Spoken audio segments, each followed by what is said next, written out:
This morning, a hand recount is underway as Georgia's Secretary of State tries to show that voters can trust the results. Happening today, DeKalb County meeting to certify votes there so they can quickly put all the focus on the hand recount.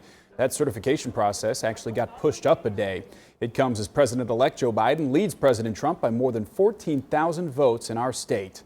CBS 46's Rebecca Schramm is live with more on the recount underway. And Rebecca, this just sounds like such a long and tedious process. Yeah, and Rob, the workers, the election staff members were already exhausted. Some of the counties still, as you mentioned, trying to get their votes certified by tomorrow's deadline. Well, now comes perhaps an even bigger task with a new deadline of next Friday.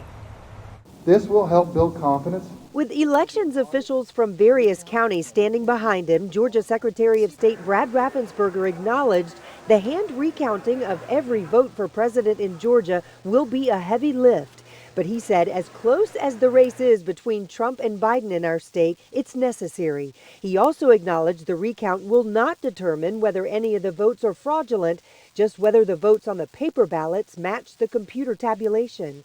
While his office is separately investigating fraud claims, he said he's glad U.S. Attorney General Bill Barr is leading his own investigation into alleged voter fraud. And the one thing that the federal government does have is resources that we don't have.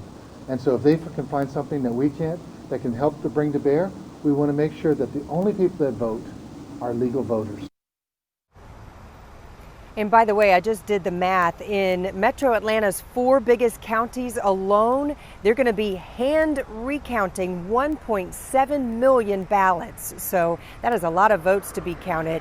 There is a constitutional attorney we spoke with who is suspicious of what's going on here. He thinks the Republicans are up to something. I'm going to have more on that coming up in our next half hour. Live at the state capitol, Rebecca Schramm, CBS 46 News. Yeah, Rebecca, I think there's a lot of distrust on both sides of the aisle. Thank you. Tracy?